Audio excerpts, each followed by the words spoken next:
नमस्कार दोस्तों, मेरा नाम है संजीव वार्ष्णेय और आप देख रहे हैं टेलीकॉम गुरु यूट्यूब चैनल।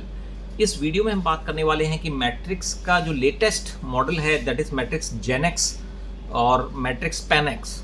तो इसमें अगर आप पहली बार जब फर्स्ट टाइम आप इंस्टॉल करते हैं तो और आपको पासवर्ड बनाना पड़ता है, तो आप कैसे बनाते हैं। तो सबसे पहले तो आपको क्या है कि जैसे आपको इसका आईपी एड्रेस पता होना चाहिए। जो लैन आईपी एड्रेस है इसका होता है 192.168.2.100। तो यहाँ पर हमने जो अपने डिवाइस को लैन के थ्रू कनेक्ट किया हुआ है, और जैसे डिफ़ॉल्ट कंडीशन में आपका जिस समय आपका IPv6 आता है या आप उसको पासवर्ड को डिफ़ॉल्ट कर देते हैं, तो उस केस में आपको जो है पासवर्ड बनाने की ज़रूरत पड़ती है। तो चलिए वीडियो को शुरू करते हैं और सबसे पहले देखते हैं कि कैसा जो हमारा लॉगिन पेज आता है। तो सबसे पहले हमने यहाँ पर जो है एज ब्राउज़र में इसको लॉगिन किया है। कोशिश कीजिए कि एज ब्राउज़र में लॉगिन कीजिए। कई बार जो है गूगल क्रोम वगैरह में आप करते हैं तो कंपैटिबल नहीं हो पाता है।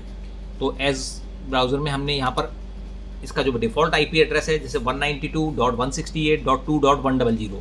तो जिस समय आपने लॉगिन किया तो इस तरह की कुछ विंडो आपके सामने आती है। अब यहाँ पर जो डिफ़ॉल्ट पासवर्ड है, बाई डिफ़ॉल्ट पासवर्ड इज़ 1234, जैसा कि जब स्टार्टिंग में आपके सिस्टम में आता है। तो जैसे ही आप यहाँ पे 1234 एंटर करेंगे, यहाँ पर आप चेक करके देख सकते हैं कि यहाँ पर हमने पासवर्ड 1234 डाला है और यहाँ पर आप इसको लॉगिन करेंगे। अब लॉगिन करने के बाद जो डिफ़ॉल्ट पासवर्ड है उससे लॉगिन अलाउड नहीं होता है, बट आपको क्या करना है, अब यहाँ पर आपको पासवर्ड अपना चेंज करना है। तो यहाँ पर आप जो है पासवर्ड पहले इसमें करंट पासवर्ड मांगेगा, तो आप करंट पासवर्ड क्या है 1234 जो कि डिफ़ॉल्ट पासवर्ड है। यहाँ पर आप चेक करके देख सकते हैं। अब यहाँ पर हमारे को पासवर्ड बनाना है। तो पासवर्ड बनाना है तो उसके लिए हमने capital letters, small letters, minimum जो है length of the password is 6 digits. तो 6 कैरेक्टर का कम से कम होना चाहिए। तो और उसमें लोअर केस, अपर केस और जो है स्पेशल कैरेक्टर उनका यूज़ होना चाहिए। तो हम यहाँ पर एक पासवर्ड रैंडमली एक बनाते हैं, M कैपिटल, फिर ATRIX मैट्रिक्स @ फिर हमने मान लीजिए 123, तो मैट्रिक्स @ 123 ये हमने पासवर्ड बनाया है। अब इसी पासवर्ड को हम यहाँ पर रिपीट करेंगे M कैपिटल में और मैट्रिक्स @ 123, और इसको हम वेरीफाई करेंगे एक बार, देखेंगे कि सेम पासवर्ड है या नहीं है। मैट्रिक्स @ 123, मैट्रिक्स @ 123, दोनों तरफ पासवर्ड आपका सेम है। इसको हम सबमिट करेंगे।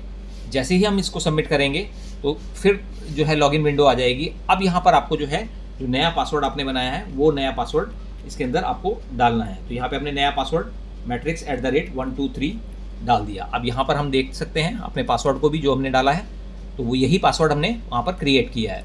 तो हम यहाँ पर लॉगिन करेंगे। लॉगिन करते ही एक SC पासवर्ड मांगेगा जो कि प्रोग्रामिंग एक्सटेंशन के लिए, जो नॉर्मली बाई डिफ़ॉल्ट जो है 1111 करते हैं। तो यहाँ पर आप कर सकते हैं 1 2 3 4 5 डाल सकते हैं, आप कोई प्रॉब्लम नहीं है। अब यहाँ पर भी डाल देते हैं 1 2 3 4 5। तो यहाँ पर हम इस पासवर्ड को नए को क्रिएट कर देते हैं SC पासवर्ड। अब कुछ इस तरह की विंडो आपकी ओपन हो जाएगी और आपका पासवर्ड जो आपने बनाया है वो क्रिएट हो जाएगा। तो यानी आप इस तरीके से कोई भी नया पासवर्ड चाहे तो आप उसको डिफ़ॉल्ट करने के समय भी इसको कर सकते हैं कि जैसे समय पासवर्ड डिफ़ॉल्ट करते हैं तो उस समय भी आप इसको चेक कर सकते हैं कि भाई आपका जो पासवर्ड है वो आपने जो क्रिएट किया है वो आप बना सकते हैं। मान लीजिए आप पासवर्ड भूल जाते हैं तो उस केस में भी आप इस प्रोसेस को यूज़ कर सकते हैं। इसमें प्रोग्रामिंग रीसेट नहीं होता है, यानी जिस समय आप जो है CPU में हार्डवेयर के थ्रू पासवर्ड रीसेट करते हैं तो उस समय आपका प्रोग्रामिंग सेम रहता है।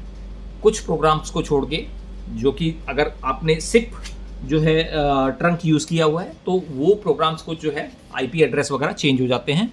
तो इसलिए आपको ये ध्यान रखना है। बाकी अदरवाइज़ नॉर्मल प्रोग्रामिंग के केस में कोई भी प्रोग्राम चेंज नहीं होता है। तो अगर आपको हमारा वीडियो पसंद आया हो तो आप हमारी वीडियो को लाइक कीजिएगा, चैनल को सब्सक्राइब कीजिएगा and press the bell icon. Thank you.